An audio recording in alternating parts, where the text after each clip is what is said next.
அல்லேலூயா. ஆமென். கர்த்தர் நல்லவர். வாசிக்கலாம். யோவான் 16:20. மெய்யாகவே மெய்யாகவே மெய்யாகவே மெய்யாகவே நான் உங்களுக்கு சொல்லுகிறேன், சொல்லுகிறேன், நீங்கள் அழுது புலம்புவீர்கள், அழுது புலம்புவீர்கள், உலகமோ சந்தோஷப்படும். சந்தோஷப்படும், நீங்கள் துக்கப்படுவீர்கள், துக்கப்படுவீர்கள், ஆனாலும் ஆனாலும் உங்கள் துக்கம் சந்தோஷமாக மாறும். உங்கள் துக்கம் சந்தோஷமாக மாறும். அப்ப இயேசு கிறிஸ்து தம்முடைய சீஷர்களோடு பேசின ஒரு வார்த்தையை நம்ம இங்க வாசிச்சோம். இயேசு தம் சீஷர்களுக்கு சொல்ற ஒரு வார்த்தை என்னன்னா, இன்றைக்கு நீ துக்கப்படுவப்பா, ஆனா ஒரு நாள் உன் துக்கம் என்ன பண்ணும்? சந்தோஷமா மாறும். இந்த வார்த்தையை சொல்லும் பொழுது சீஷர்கள் சந்தோஷமா தான் இருந்தாங்க. இந்த வார்த்தையை இயேசு கிறிஸ்து சொல்லும் பொழுது சீஷர்கள் எப்படிதான் இருந்தாங்க? சந்தோஷமா தான் இருந்தாங்க. அப்ப சந்தோஷமா இருக்கும் பொழுது இயேசு கிறிஸ்து சொல்றாரு, உன் துக்கம் சந்தோஷமா மாறும்பான்னு. சீஷர்கள் சொல்றாங்க, நான் ஏற்கனவே சந்தோஷமா தான்ப்பா இருக்கேன் அப்படின்னு. அப்ப இயேசு சொல்றாரு, சீஷர்களே, இன்றைக்கு நீங்க சந்தோஷமா இருக்கீங்க, நான் இல்லைன்னு சொல்லல. ஒரு நாள், எப்படி? ஒரு நாள், இன்னைக்கு நீ சந்தோஷமா தான் இருக்க, நான் இல்லைன்னே சொல்ல. ஆனா ஒரு நாள் நீ துக்கப்படுவ, உலகம் சந்தோஷப்படும். ஒரு நாள் நீ அழுகுவ, உலகம் சந்தோஷப்படும். ஒரு நாள் நீ புலம்புவ, உலகம் சந்தோஷப்படும். ஒரு நாள் நீ உன் வாழ்க்கையை வெறுத்து நீ தனிமையில இருப்ப, உலகம் சந்தோஷப்படும். இப்படி உன் வாழ்க்கையில ஒரு நாள் வரும். அந்த ஒரு நாள் நான் உன் கூட என்ன பண்ணிருக்க மாட்டேன், இருக்க மாட்டேன். அதாவது உன் கண்ணுக்கு நான் மறைவா இருந்திருப்பேன். அந்த ஒரு நாள் உன் கண்ணுக்கு நான் மறைவா இருக்கிறதுனால உனக்கு உலகமே தலைகீழா மாறியது போல காணப்படலாம். இல்ல உலகத்துல எனக்கு உதவி செய்ய யாருமே இல்லை என்பது போல உனக்கு காணப்படலாம். அல்லது ஸ்தோத்திரம், இதுக்கப்புறம் எதுவுமே என் வாழ்க்கையில நடக்க போறது இல்லை என்பது போல நீ யோசிக்கலாம். ஆனா இது எதுவுமே நிரந்தரம் கிடையாது. எது நிரந்தரம் கிடையாதான்? என் வாழ்க்கையில் நான் அனுபவிக்க கூடியதான துக்கம் என்கிற அந்த வார்த்தை, வேதனை என்கிற வார்த்தை, வருத்தம் என்கிற வார்த்தை, ஸ்தோத்திரம், தேவையோ, நெருக்கமோ, பசியோ, உபத்திரவமோ, வியாகுலமோ, கண்ணீரோ, இது அனைத்தும் என் வாழ்க்கையில் என்ன இல்லையா, அது நிரந்தரமாக இல்லை. எதை கர்த்தர் என் வாழ்க்கையில நிரந்தரமா கொடுத்திருக்கிறாருன்னா சந்தோஷத்தை. காரணம், கர்த்தருக்குள் மகிழ்ச்சியா இருப்பதே என்னுடைய பலன். அப்ப ஸ்தோத்திரம், என் பலனே எதுதான்? என் சந்தோஷம் தான். அல்லேலூயா. என் வாழ்க்கைக்கு எதுங்க பலனு? என் சந்தோஷம் தான் என் வாழ்க்கைக்கு பலன். ஒருவர் கர்த்தருக்குள் எவ்வளவாய் சந்தோஷமா இருக்கிறாங்களோ அவங்க வாழ்க்கையில நான் நிச்சயமா சொல்ல முடியும், வியாதி இருக்க வாய்ப்பு இல்லை. வியாதி இருக்க வாய்ப்பு இல்லை. பசி இருக்க வாய்ப்பு இல்லை. அதே போல ஏமாற்றங்களோ, ஏமாற்றப்பட்ட நிலைகளோ, பண தேவையோ, பொருளாதார நெருக்கடியோ எதுவுமே வராது. காரணம் என்னன்னா, ஒரு பழமொழி சொல்லுவாங்க, ஸ்தோத்திரம், அரை வயிறு கஞ்சி குடிச்சாலும் அது நிம்மதி என்ன பண்ணும்? இருக்கும். அப்ப கொஞ்சோண்டு தான் இருக்கு. அந்த கொஞ்சத்திலையும் நான் ஸ்தோத்திரம், அந்த கொஞ்சத்தை பார்த்து நான் வருத்தப்படாம அந்த கொஞ்சத்தை தேவ சமூகத்துல வச்சுட்டு நான் சந்தோஷமா இருக்க பழகணும். அப்ப எது என் வாழ்க்கையில சந்தோஷம்? சரி, எது என் வாழ்க்கையில நிரந்தரமா இருக்கக்கூடியதுன்னா சந்தோஷம் மட்டும்தான் என் வாழ்க்கையில நிரந்தரமா இருக்கும். அந்த சந்தோஷத்தை என் வாழ்க்கையில நான் நிரந்தரமா மாத்தணும் அப்படின்னா அதை நான் கர்த்தருக்குள் பெற்றுக்கொள்ளணும். கர்த்தருக்குள் பெற்றுக்கொள்கிற சந்தோஷம் தான் நிரந்தரமானது. இன்றைக்கு உலகத்துல அநேக போலியான சந்தோஷங்களை பார்த்து இன்னைக்கு துக்கத்துல இருக்கிற கூட்டம் நிறைய இருக்கு. இன்னைக்கு அதை தான் நம்ம அதிகமா தியானிக்க கர்த்தர் நமக்கு உதவி செய்ய போகிறார். சந்தோஷம் எனக்கு வேணும், ஆனா அது போலியான சந்தோஷமா இல்ல உண்மையான சந்தோஷமா? இதை நாம் கொஞ்சம் தியானித்து தேவ சமூகத்தை நாம் வேகமாய் வார்த்தைக்குள் நடந்து செல்ல கர்த்தர் நமக்கு உதவி செய்வாராக. அப்ப சீஷர்களோடு சொல்லுகிற ஒரு வார்த்தை என்னன்னா, இப்ப நீ இருக்கிற சந்தோஷம் தற்காலிகமான சந்தோஷம். எது தற்காலிகமான சந்தோஷம்? நான் உன்னோடு இருப்பது என்பது தற்காலிகம்.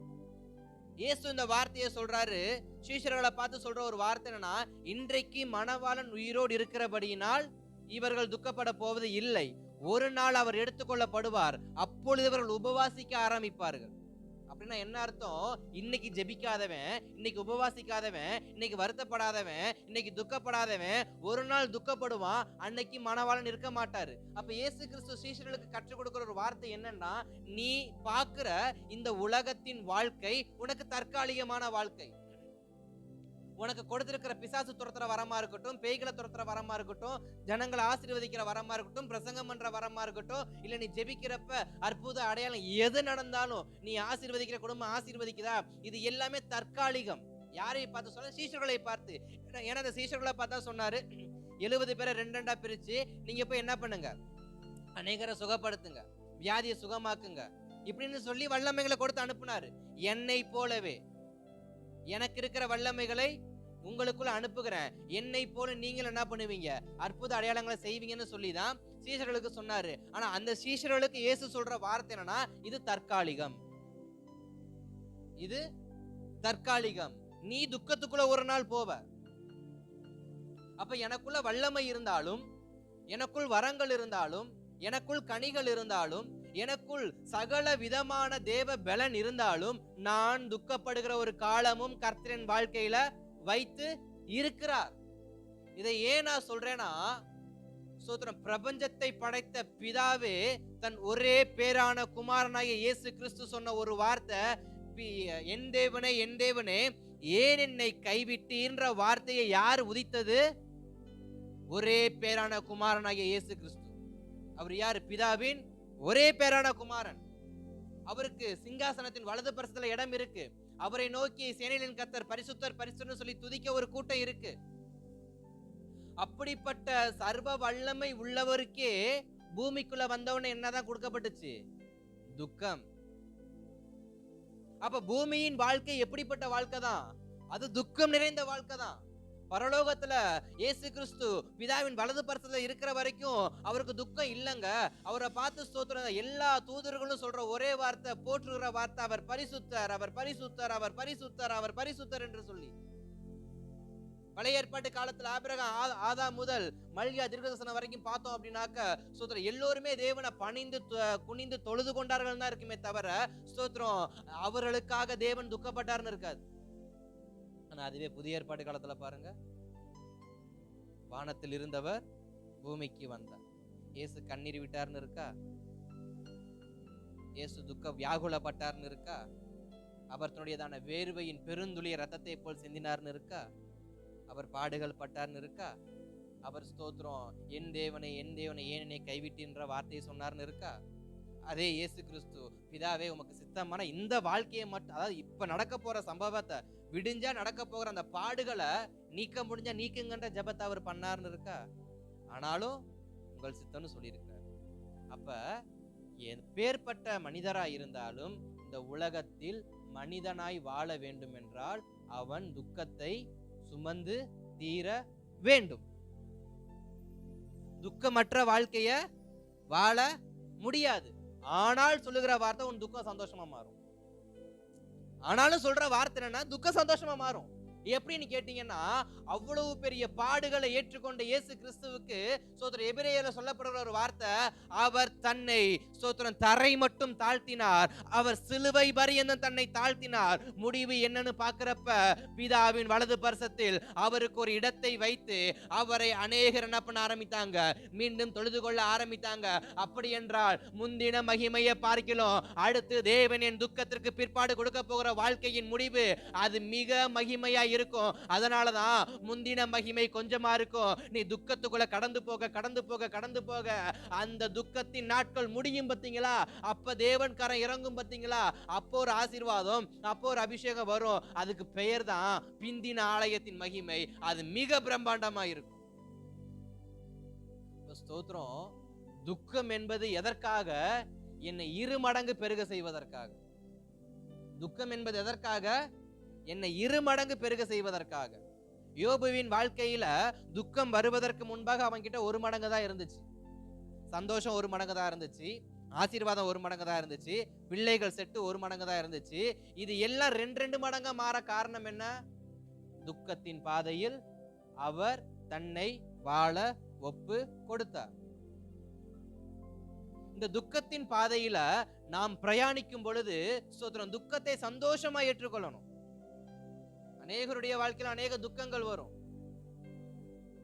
ஏன்னா துக்கத்திற்கு ஸ்தோத்திரம் ஆரம்பமும் கிடையாது, முடிவும் கிடையாது, அதுக்கு தோற்றமும் கிடையாது, உருவமும் கிடையாது, அதுக்கு பெயரும் கிடையாது, நிறமும் கிடையாது.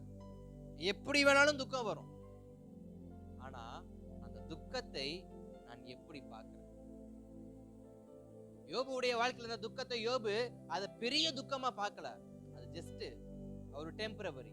அவர் பார்வையில் அது ஒரு டெம்பரவரி. இயேசு கிறிஸ்துடைய வாழ்க்கையில அவ்வளவு பெரிய சோத்திரம் 33 வருஷங்கள்ல அவர் செய்யாத ஊழியங்கள் எதுவுமே கிடையாது. அத்தனை காரியத்தையும் செஞ்சு முடிச்சிட்டாரு. ஆனா அவருடைய வாழ்க்கையில அந்த கொஞ்ச காலம் எப்படிப்பட்ட காலமா இருந்துச்சு. அந்த அந்த 6 மணி நேரம் பிளஸ் ஒரு 4 மணி நேரம், ஒரு 12 மணி நேரம் வச்சுக்கலாம். ஒரு 12 மணி நேரம் 33 வருஷத்துல அவர் மிக மிக மிக மிக அதிகமாய் வியாகுலப்பட்டது எதுன்னா அந்த 12 மணி நேரம். வெளிப்படுத்தல பாக்குறோம், 10 நாள் என்ன பண்ணுவீங்க? உபத்திரவப்படுவீங்க. பாடல் புஸ்தகத்துல பாக்குறோம், கொஞ்ச காலம் இயேசுவுக்காக என்ன பண்ணுங்க, இதை சகிச்சுக்க. இது துன்பம் என்பது கொஞ்ச காலம், அது டெம்பரவரி. அதுக்கு ஒரு எல்லை வைத்திருக்கிறார். எல்லை அற்ற ஒரு காரியம் எதுனா சந்தோஷம், எல்லைக்கு உட்பட்ட காரியம் எதுன்னு கேட்டா அது துக்கம். அதனாலதான் சீஷர்களை பார்த்து சொன்னாரு, உன் துக்கம் சந்தோஷமா மாறும். துக்கம் சந்தோஷமா மாறும். வாழ்க்கையில என் தேவன் சில பாதைகள் எனக்கு துக்கத்தின் பாதையை போல என் பாதை போகுது அப்படின்னா அந்த துக்கத்துக்கான காரணத்தை நான் கவனிக்கணும். துக்கப்படுவது வேற, துக்கத்தின் காரணத்தை கண்டுபிடிப்பது வேறு. எல்லோருக்கும் துக்கம் இருக்கு, ஆனா ஏன் துக்கம் இருக்கு? சிலருக்கு சினிமா தியேட்டருக்கு போறது காசுலன்னு துக்கப்படுறாங்க, சிலருக்கு தண்ணி அடிக்க காசுலன்னு துக்கப்படுறாங்க, சிலர் மனைவிக்கு ஏதாவது வாங்கி தர முடியலன்னு துக்கப்படுறாங்க, சில பேர் ஆலயத்துக்கு எதுவும் செய்ய முடியலன்னு துக்கப்படுறாங்க, கர்த்தருக்காக எதுவும் செய்ய முடியலன்னு துக்கப்படுறாங்க. அப்ப துக்கத்தின் பாதைகள் வேறு. ஆனா துக்கம் ஏன்? துக்கம் என் வாழ்க்கையில ஏன் துக்கத்தை கர்த்தர் அனுமதித்தார்? அல்லேலூயா. என் வாழ்க்கையில் ஏன் துக்கத்தை அனுமதித்தார்? இயேசு கிறிஸ்துவின் வாழ்க்கையில துக்கத்தை அனுமதிக்க காரணம், அவரை 2 மடங்கு பெரிய ஒரு வாழ்க்கையை என்ன பண்ண போறாரு? செய்ய வைக்க போறதுக்கு, ஒரு ஆசீர்வாதத்துக்கு நேராக, உயர்வுக்கு நேராக கொண்டு போனார். யோபுவின் வாழ்க்கையில துக்கத்தை கொடுத்தார், 2 மடங்கு ஆசீர்வதிச்சார். யோசேப்பின் வாழ்க்கையில துக்கத்தை கொடுத்தார், 2 மடங்கு பதவியை கொடுத்தார். இன்றைக்கு என் வாழ்க்கையில துக்கம் இருக்கு, இது ஆசீர்வாதத்துக்கா இல்லை என்னை சரிப்படுத்துவதற்கு? அல்லேலூயா. வாசிக்கலாம். ஆதியாகமத்தின் புஸ்தகம் 4ஆம் அதிகாரம் 16-17 வார்த்தையை வாசிக்கலாம். ஆதியாகமம் 4ஆம் அதிகாரம் 16-17. அப்படியே காயின் கர்த்தருடைய சந்ததியை விட்டு புறப்பட்டு, ஒரு நிமிஷம், 3:16-17 மன்னிக்கணும். அவர் ஸ்திரீயை நோக்கி நீ கர்ப்பவதியாய் இருக்கும்போது உன் வேதனையை மிகவும் பெருக பண்ணுவேன், வேதனையோட பிள்ளை பெறுவாய், உன் ஆசை உன் புருஷனை பற்றி இருக்கும், அவன் உன்னை ஆண்டு கொள்ளுவான் என்றார். பின்பு அவர் ஆதாமை நோக்கி, நீ உன் மனைவியின் வார்த்தைக்கு செவி கொடுத்து புசிக்க வேண்டாம் என்று நான் உனக்கு விலக்கின விருட்சத்தின் கனியை புசித்தபடியினாலே பூமி உன் நிமித்தம் சபிக்கப்பட்டிருக்கும், நீ உயிரோடு இருக்கும் நாளெல்லாம் வருத்தத்தோடே அதன் பலனை புசிப்பாய். இங்க 2 வார்த்தைய குடும்பத்துக்கு நேராக கர்த்தர் வைக்கிறார். ஆதாம் என்கிற புருஷனுக்கும் ஏவாள் என்கிற மனைவிக்கும் இயேசு கிறிஸ்து கொடுத்ததான ஒரு வார்த்தை தான், ஸ்திரீயே உன் வேதனை பெருகும், புருஷனே நீ வருத்தத்தோடே பலனை அனுபவிப்பாய். இது இரண்டுமே இருவருடைய வாழ்க்கையிலையும் மிக முக்கியமான ஒன்று. ஒரு சகோதரியுடைய வாழ்க்கையில அந்த சகோதரி கர்ப்பவதியாகி பிள்ளை பெறுவதுதான் அந்த சகோதரிக்கு கொடுக்கப்பட்டதான ஒரு வாழ்க்கை. சகோதரியின் வாழ்க்கை என்ன? பிள்ளை பெற்று எடுப்பது. ஏன்னா அந்த ப்ராசஸே யார்கிட்ட தான் இருக்கு? சகோதரிகள்கிட்ட தான் இருக்கு. அப்ப சகோதரன் கிட்ட பார்த்து சொல்ற வார்த்தை என்ன? நீ பலனை கொண்டு வரணும். வீட்டுக்கு எதை கொண்டு வரணும்? நன்மைகளை கொண்டு வரணும். மனைவி என்பவள் சந்ததியை பெருக பண்ணக்கூடியவளாய், சந்ததி ஆசீர்வதிக்க கூடியவளா இருக்கிறா அப்படின்னா அந்த சந்ததிக்கு நன்மையான பலனை கொண்டு வரது யாரா இருக்கணுமா? புருஷனா இருக்கணுமா? அப்ப புருஷனுக்கும் மனைவிக்கும் ஒரு பெரிய டாஸ்க கர்த்தர் குடும்பத்துல வச்சிருக்கிறாரு. ஆனா அந்த டாஸ்க நிறைவேற்றுறதற்கு அவர் வைத்த ஒரு மிகப்பெரிய காரியம் என்னன்னா, நீ வேதனையோடு, வெறும் வேதனை அல்ல, பெரும் வேதனையோடு. ஆதாம பார்த்து சொல்றாரு, நீ வருத்தத்தோட வேலை செய்யறேன், என் தோட்டத்தில் ஸ்தோத்திரம் 1000 கொய்யா வச்சிருக்கிறேன், 1000 கொய்யாயில இருந்து எனக்கு வருஷத்துக்கு ஒரு குறைஞ்சது ஒரு 10,000 கொய்யாவது என்ன பண்ணும் கிடைக்கும். அது எனக்கு எப்படி இருக்கணும்? சந்தோஷமா இருக்கணும். ஆனா ஆதாம பார்த்து சொல்றாரு, நீ வருத்தத்தோட தான் என்ன பண்ணுவ? அதை புசிப்ப. காரணம் என்னன்னா, அத உற்பத்தி ஆகி வரதுக்குள்ள நீ கர்ப்ப வேதனை படுவ அப்படின்றாரு. அப்ப இருவருக்கும் எப்பேற்பட்ட வேதனையை கொடுக்கிறாரு? உருவாக்குகிற வேதனை. இதுவரைக்கும் ஆதாமும் ஏவாளும் ஏதேன் தோட்டத்துல தான் இருந்தாங்க. ஏதேன் தோட்டத்துல இருக்கிற வரைக்கும் அவங்களுக்கு வேதனைனா என்னன்னு தெரியாது, அவங்களுக்கு பாடுகள்னா என்னன்னு தெரியாது, அவங்களுக்கு வருத்தம், பசி, தாகம் எதுவுமே தெரியாது. இன்னும் சொல்ல போனா வேர்வைய கூட அவங்க பார்த்ததில்லை. வேர்வைய கூட அந்த அளவுக்கு அவர்களை கர்த்தர் சந்தோஷமா வைத்திருந்தார். அந்த அளவுக்கு கர்த்தர் அவங்கள சந்தோஷமா வச்சிருந்தார். ஒருவருக்கு ஒருவர் அந்யோன்யமா, ஐக்கியமா, அன்பா, ரொம்ப பாசமா, ரொம்ப பிணைப்பா, ரொம்ப நெருக்கமா வச்சிருந்தாரு. ஆனா அவங்க வாழ்க்கையில ஒரு நாள் ஒரு வார்த்தை பிறந்தது. ஒரு நாள் ஒரு வார்த்தை பிறந்தது. என்ன வார்த்தை என்றால், நீ தேவனோடு இருக்காத, நீ தேவனுக்கு கீழ்ப்படியாத, அவர் சொல்றதெல்லாம் கேட்காத, நான் சொல்றதை கேளுன்னு ஒரு சத்துரு உள்ள வந்தான். வந்தப்ப இந்த ஆதாமும் ஏவாளும் இருவரும் ஒன்னாதான் இருக்கணும். ஒன்னா இருக்க வேண்டியவங்க அந்த அன்னைக்கு பிரிஞ்சிருந்தாங்க. அந்த அன்னைக்கு பிரிஞ்சிருந்தாங்க. இதனாலதான் ஸ்தோத்திரம், மனைவிகளே புருஷனோட என்ன பண்ணுங்க, இசைந்திருங்க, புருஷர்களே மனைவியோட இசைந்திருங்கன்னு சொல்றது காரணம்னா, இருவர்ல ஒருவர் பிரிஞ்சாலும் குடும்பத்தை நடத்துறது யாரா இருக்கும்? பிசாசா இருக்கும். குடும்பத்தை நடத்துறது யாரா இருக்கும்? இப்ப ஸ்தோத்திரம், ஆதாம் மட்டும் மனைவியோட இருந்திருந்தா பிசாசு என்ன பண்ணிருக்க மாட்டான், ஏவாள ஸ்தோத்திரம் ஹேண்டில் பண்ணிருக்க மாட்டான். இப்ப புருஷன் பண்ண வேண்டிய வேலையை இப்ப யாரு பார்த்துக்கிட்டு இருக்கிறா? சர்ப்பம் பார்த்துக்கிட்டு இருக்கு. இப்ப சர்ப்பம் சொல்லுது, ஸ்தோத்திரம், ஏவாளே நீ வெரி பியூட்டியா இருக்கிற, இந்த பழத்தை கொஞ்சம் சாப்பிடுறியா?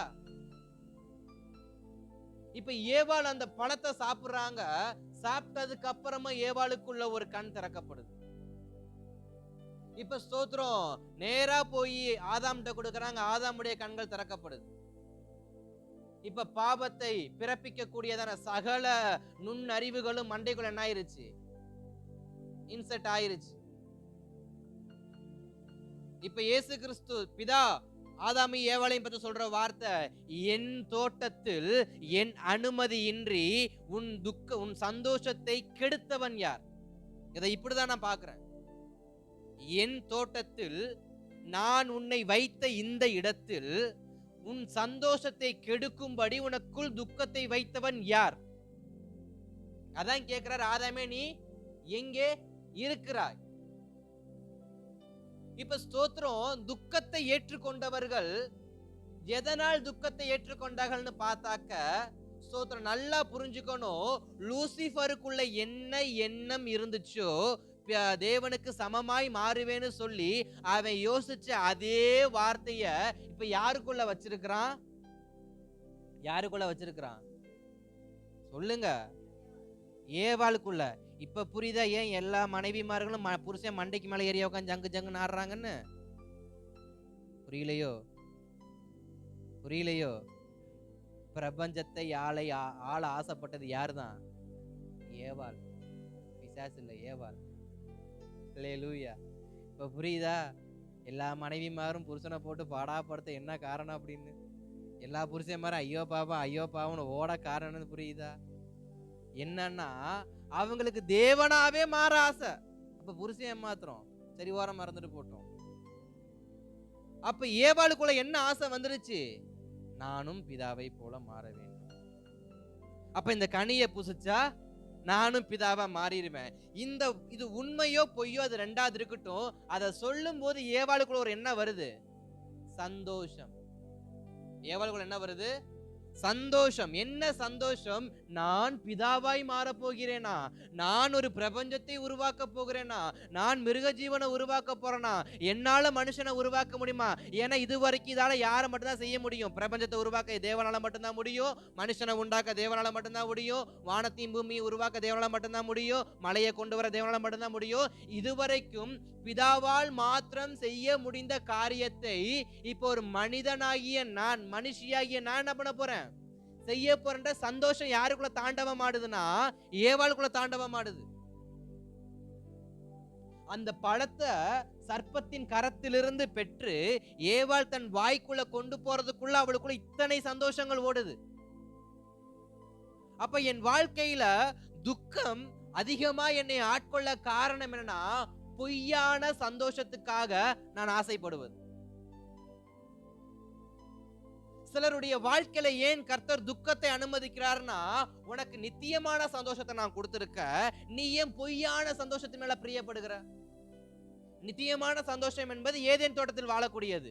அந்த ஏதேன் தோட்டத்துல பிதாவாகிய தேவன் இருக்கும் பொழுது அவரோடு இருக்கிற சந்தோஷத்தை விட நீ அவருக்கு சமமா மாறணும்னு ஆசைப்படனா இது ஸ்தோத்திரம் பொய்யான சந்தோஷம் தானே. அப்ப நித்தியமான சந்தோஷமாக இயேசு கிறிஸ்து இருக்க பொய்யான சந்தோஷத்தை ஏன் நான் நாட வேண்டும்?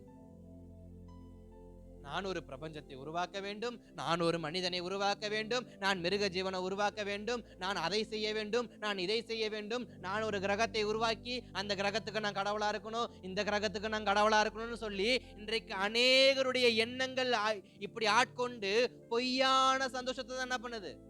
நாடுது. சந்திர மண்டலத்திலேயே போய் பிளாட் போட்டு வாங்கி வச்சாலும் மரணத்தை ஜெயிக்க யாருக்கும் அதிகாரம் கிடையாது.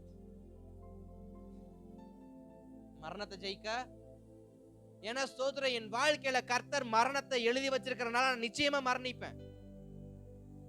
அது எந்த வருஷம், எந்த தேதி, எந்த மாசம், எந்த நேரம், எந்த நிமிடங்கிறது முக்கியம் இல்ல. என் வாழ்க்கையில என்னைக்கு கர்த்தர் மரணத்தை எழுதியிருக்கிறாரோ அது வரைக்கும் நான் ஜீவனோடு இருக்க எனக்கு வாய்ப்பு இருக்கு. அதுக்குள்ள எனக்கு எத்தனை பலவீனம் வந்தாலும் சரி, எத்தனை ஆக்சிடென்ட் வந்தாலும் சரி, எத்தனை தீ விபத்து வந்தாலும் சரி, எத்தனை ஆழமான மூழ்கடிக்கிற காரியம் வந்தாலும் சரி, எனக்கு என் கர்த்தர் நியமிக்கப்பட்ட நாட்கள்லயும் நேரத்திலையும் தான் மரணம் வருமே தவிர வேற எதுலையும் மரணம் வராது. கொரோனாவுக்கே தப்பிச்சேன் நானு, ஸ்தோத்திரம் வரக்கூடிய கொள்ளை நோய்க்கு தப்பிக்காம இருந்துருவோமா? தப்பிக்க வச்சிருவாரு. ஆனா நம்ம ஆளுங்க சந்திரமண்டலத்துல போய் பிளாட் வாங்க காரணம் என்ன? ஆக்சிஜன் குறைய ஆரம்பிக்க போகுது, அதனால நான் என்ன பண்ண போறேன், சந்திரமண்டலத்துல போய் பிளாட் வாங்கி அங்க போய் நான் வாழ போறேன்னு சொல்லிட்டு என்ன பண்ணாங்க, இருந்தாங்க. இது எல்லாமே என்ன? தற்காலிகமான சந்தோஷம். இது அனைத்துமே தற்காலிகம். என்னுடைய ஆயுள் நாட்கள் பலத்தை மிஞ்சினா ஒரு 90-80, அதுக்கு மேல நான் வாழ போறது இல்ல. இந்த அற்பமான ஸ்தோத்திரம் வாழ்க்கைக்கு மிகுந்த சந்தோஷப்படுறாங்க, மிகுந்த பிரயாசப்படுறாங்க, மிகுந்த ஆசைப்படுறாங்க. நான் அப்படி வாழணும், நான் இப்படி வாழணும், நான் அங்க இருக்கணும், நான் இங்க இருக்கணும், நான் அங்க பிளாட் வாங்கணும், நான் இங்க பிளாட் வாங்கணும், அந்த வீடு கட்டணும், நான் இந்த மாடி கட்டணும். இது எல்லாமே என்ன? தற்காலிகம். என்னால் உருவாக்கப்படக்கூடிய அனைத்துமே தற்காலிகம். ஸ்தோத்திரம். இந்த பொய்யான சந்தோஷத்துக்கு மயங்கின ஆதாமும் ஏவாளையும் பார்த்து ஆண்டவர் சொல்ற ஒரு வார்த்தை, நீ ஏதேனை விட்டு என்ன பண்ணு? என் சந்தோஷமான வாழ்க்கை துக்கமா மாற காரணம் என்ன? நான் சந்தோஷமா இருக்கும் பொழுது ஒரு போலியான சந்தோஷத்துக்கு என் இருதயத்தை விட்டு கொடுத்ததால. எனக்குள் மெய்யான சந்தோஷம் இருக்கு. இன்றைக்கு என் இருதயத்தை தொட்டு பார்த்தா உங்க எல்லாராலையும் சொல்ல முடியும், என்னாலையும் சொல்ல முடியும், எனக்குள்ள என் இயேசு கிறிஸ்து சந்தோஷத்தை வைத்திருக்கிறார் என்று சொல்லி. எனக்குள்ள என் இயேசு கிறிஸ்து சந்தோஷத்தை வைத்திருக்கிறார். ஆனாலும் என் மூஞ்சி எப்படிதான் இருக்கு? எப்படி இருக்கு? துக்கமா தான் இருக்கு. அந்த துக்கத்தை மாத்துறதுக்கு எனக்கு என்ன வேணும்? ஒரு போலியான சந்தோஷம், ஒரு போலியான சந்தோஷம். இப்ப அந்த போலியான சந்தோஷத்தை பெற்றுக்கொள்ள நினைக்கக்கூடிய மனுஷங்க என்ன பண்ணுவாங்க? சில போலியான இடங்களுக்கு போவாங்க. அப்ப போலியான இடங்களுக்கு போய் போலியான சந்தோஷத்தை பெற்றுக்கொள்ள பார்த்து இயேசு கிறிஸ்து சொல்ற ஒரே வார்த்தை என்ன? என் ஸ்தானத்தை விட்டு வெளியில போ. அதாவது என் எல்லையிலிருந்து நீ என்ன பண்ணு? வெளியில போ. வெளியே போய் நீ சந்தோஷமா இருந்துக்க. போனவங்களை சும்மா விடல, போனவங்களை சும்மா விடல. விரட்டி விட்டாரு, அப்படியே விட்டுருக்கலாம் இல்ல, அப்படியே விட்டாரு. பின்னாடியே போய் அடுத்த வார்த்தையை கொடுக்கிறாரு 16-17. நீ வருத்தத்தோடயே பிள்ளை பெறுவ. எப்படி பிள்ளை பெறுவ? மிகுந்த வருத்தத்தோடய பிள்ளை பெறுவ. வேதனையோட என்ன பண்ணுவ? பிள்ளை பெறுவ.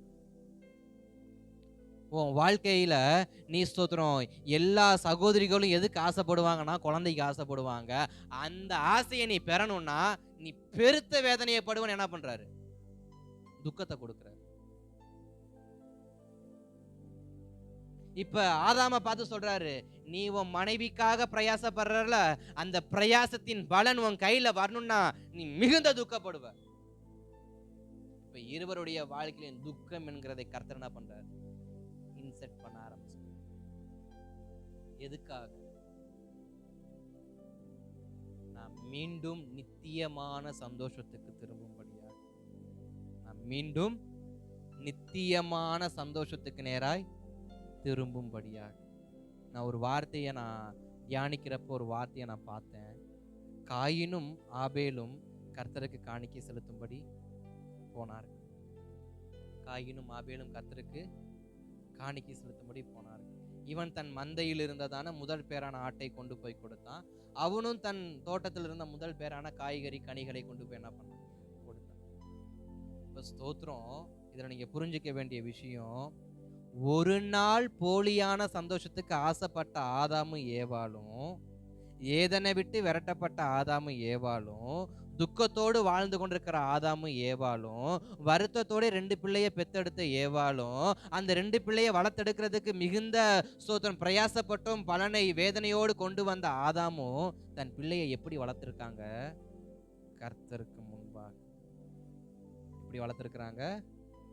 கர்த்தருக்கு முன்பாக. இயேசுவை சொல்லி கொடுத்து வளர்த்துருக்குறாங்க.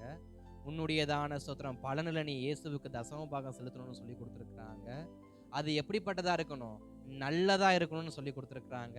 இப்ப ஸ்தோத்திரம், பிசாசின் வார்த்தையை கேட்டவங்க இப்ப யாருடைய வார்த்தையை கேட்காமலே யாரை பற்றி சொல்லி கொடுத்துட்டு இருக்காங்க? பிதாவின் வார்த்தை வெளிப்படாமலே ஸ்தோத்திரம் ஏவாள் தன் பிள்ளைகளுக்கு, ஆதாம் தன் பிள்ளைகளுக்கு பிதாவை குறித்து என்ன பண்றாரு? கற்றுக் கொடுக்கிறாரு. ஏன் கற்றுக் கொடுக்கிறாரு? ஏன் பிசாசை குறித்து சொல்லி கொடுத்துருக்கலாமே? ஏன் இயேசுவை குறித்து சொல்லி கொடுத்தாங்க? பிசாசு என்பது போலியான சந்தோஷம் என்பதை ஆதாமும் ஏவாளும் உணர்ந்து கொண்டார்கள். அப்ப துக்கம் எதுக்கு? நான் உணர்வடைவதற்கு. என்ன உணர்வு? நான் போலியான வாழ்க்கையிலிருந்து வெளியே வரணுங்கிற உணர்வுக்காக, நான் போலியான சந்தோஷத்திலிருந்து வெளியே வரணுங்கிற உணர்வுக்காக, நான் போலியான வலைக்குள்ளிருந்து வெளியே வரணும் என்கிறதான அந்த காரியத்துக்காக தான் என் வாழ்க்கையில கர்த்தர் துக்கத்தை அனுமதித்திருக்கிறாரு. இந்த துக்கத்தை பெற்றுக்கொண்ட ஆதாமும் ஏவாளும் அதை தேவனுக்கு விரோதமாய் பயன்படுத்தல. என் தேவனே, அப்படின்னு நாங்க தப்பு பண்ணிட்டோம், மன்னிச்சிடக்கூடாதா? அப்படிலாம் வழக்காடல. நாங்க பண்ணது தப்பு தான். நாங்க பண்ணது தப்பு தான். எல்லாவற்றுக்கும் மேலாக துக்கத்தை கர்த்தர் அனுமதிக்க மிகப்பெரிய காரணம், நான் செய்த தவறை நான் உணர வேண்டும் என்பதற்காக. நான் செய்த தவறை நான் உணர வேண்டும் என்பதற்காகவே என் வாழ்க்கையில சில சமயங்கள கர்த்தர் துக்கத்தை என் வாழ்க்கையில அனுமதிக்கிறார். துக்கம் எல்லா நேரத்திலும் இருக்காது. பிரசவம் வரும்போதுதான் துக்கம் வரும். 9 மாசம் காத்திருந்த சகோதரிக்கு சந்தோஷத்தோட பிள்ளையை பெற்றெடுக்க முடியுமா? முடியாதுதானே.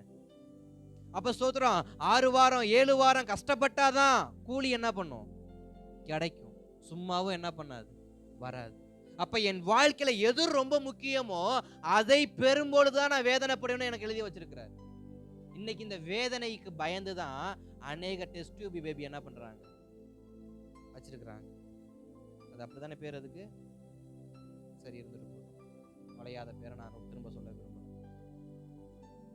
இப்ப சோதர சகோதரிகள் கரு உறாமையே ஆர்டிபிஷியலா என்ன பண்ணிக்கலாம்? பிள்ளையை பெத்தெடுத்துக்கலாம். காரணம் என்ன? என்னால அந்த பிரசவ வேதனை என்ன பண்ண முடியாது? தாங்க முடியாது. ஆனா வேதம் சொல்லுகிறது, அதை நீ தாங்கித்தான் ஆகும். அதை தாங்குனாதான் ஓ சந்ததி விருத்தி அடையும். நாளைக்கு உன் பிள்ளைய பார்த்து 2 பேருக்கும் தான் பிறந்துச்சா அப்படின்னு கேட்டாக்க என்ன பண்ண முடியாது? சரி, இருக்கட்டும், அதெல்லாம் ஓரமா போகும். அப்ப துக்கம் என்பது எதற்காக? நான் என் வாழ்க்கையில் எங்க தவறுனேனோ அதை சரிப்படுத்துவதற்காக. துக்கம் என்பது எதற்காக? என் பிள்ளைகளும் சத்ருவின் பேச்சு என்ன பண்ணிடக்கூடாது, கேட்கக்கூடாது என்பதற்காக. நான் தான் ஏமாளியா போயிட்டேன், என் பிள்ளையாவது கோமாளியா இல்லாம இருந்தா சரின்னு சொல்லி ஆதாமு ஏவாளும் இயேசுவை சொல்லி கொடுத்து வளர்த்தாங்க. பயத்தை கற்றுக் கொடுத்தாங்க. கர்த்தருக்கு பயப்படுகிற பயத்தை கற்றுக் கொடுத்தாங்க. என்னதான் அவங்க பயப்படாம ஒருவேளை துணிகரமா இருந்தாலும் அவங்க செஞ்சதை என் பிள்ளை என்ன பண்ணிடக்கூடாது. நான் தான் வருத்தப்படுறேன், நான் தான் துக்கப்படுறேன், நான் தான் அவமானப்படுறேன், நான் தான் ஏதனை இழந்துட்டேன், என் பிள்ளையாவது ஏதனைக்குள்ள போகணும்னு சொல்லி தான் என்ன பண்ணாங்க, அந்த 2 பிள்ளைக்கும் சொல்லி கொடுத்தாங்க. ஸ்தோத்திரம். துக்கம் என்பது எதற்காக? என் வாழ்க்கையை நான் சரிப்படுத்துவதற்காக. துக்கம் வரும், வேதனை வரும், கண்ணீர் வரும், வருத்தங்கள் வரும். எதற்காக? சரிப்படுத்திக் கொள்வதற்காக. துக்கத்தை சந்தோஷமாய் மாற்றணும்னா சும்மா அது ஒன்றும் எழுத்துல எழுதுறது கிடையாது. துக்கத்தை கிராஸ் பண்ணிட்டு சந்தோஷம் எழுதுறது. அந்த சந்தோஷங்கிற ஒரு வாழ்க்கை வரணும் அப்படின்னா ஒரு விதையானது பூமியிலிருந்து முளைத்து அது அநேக கால சூழ்நிலைகளை கடந்து அது ஒரு தண்டாக மாறி, ஒரு செடியாக மாறி, ஒரு மொட்டாக வந்து, ஒரு பூவாக வந்து, அது மொட்டாக மாறி, அது ஒரு கனியாக மாறக்கூடிய ப்ராசஸ்க்கு ஏத்தது தான் சந்தோஷம். உங்க வீட்டுல ஒரு ரோஜா விதையை கொண்டு போய் போட்டுட்டு தண்ணி ஊற்றி வளர்க்குறீங்க, அது முளைக்கிறப்ப சந்தோஷப்படுவீங்க. பூமியை விட்டு அந்த விதை தன் முதல் கிளையை விடும் பொழுது சந்தோஷப்படுவீங்க. அடுத்து நீங்க எப்ப சந்தோஷப்படுவீங்க? அது பூக்கும் போதோ அல்லது கனி கொடுக்கும் போதோ. இதேதான் என் வாழ்க்கையும், மனித வாழ்க்கையும் அதேதான்.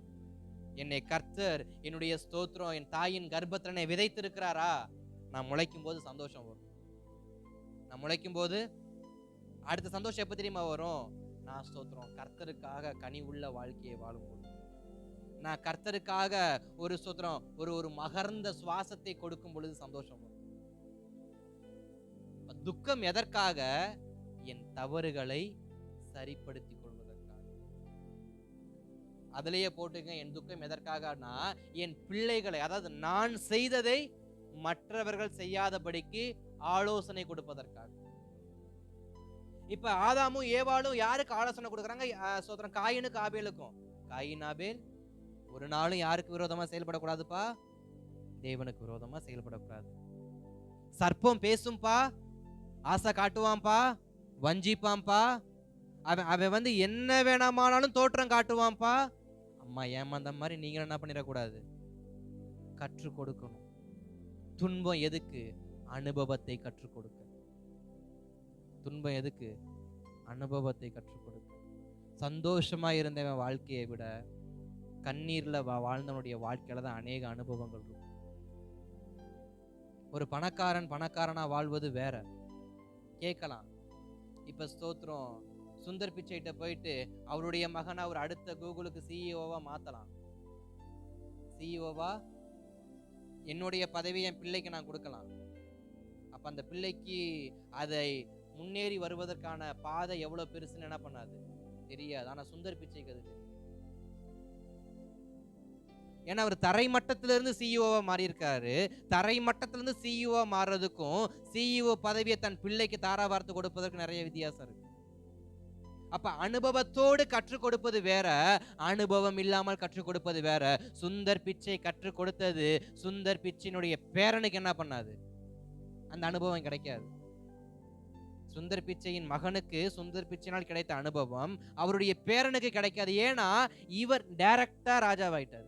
அதனாலதான் தாவீது சாலமனுக்கு கற்றுக் கொடுத்ததான கர்த்தருக்கு பயப்படுகிற வாழ்க்கைய யாருக்கு கற்றுக் கொடுக்கல அப்படின்னு பார்த்தாக்க, சாலமன் தன் மகனாகிய ரெகொபெயாமுக்கு என்ன பண்ணல, கற்றுக் கொடுக்கல. தாவீது சாலமனுக்கு கற்றுக் கொடுத்தாருல, வேதத்துல வாசிக்கிறோமா? தாவீது தன் ஒரே பேரான சாலமனுக்கு, எப்பா நீ கர்த்தருக்கு பயப்படணும், நீ கர்த்தருக்கு கீழ்ப்படியணும், நீ அவருக்காக ஆலயம் கட்டணும், நீ அவருக்காக பிரயாசப்படணும்னு சொல்லி கொடுத்தாருல.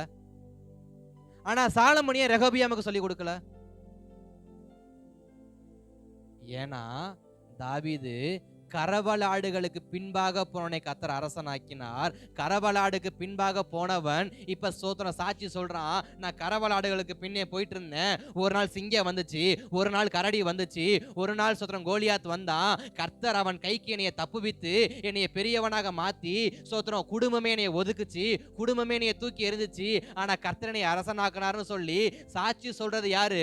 தாவீது. ஆனா சாலமன் சொல்றான், எங்க அப்பா ராஜா, நானும் ராஜா.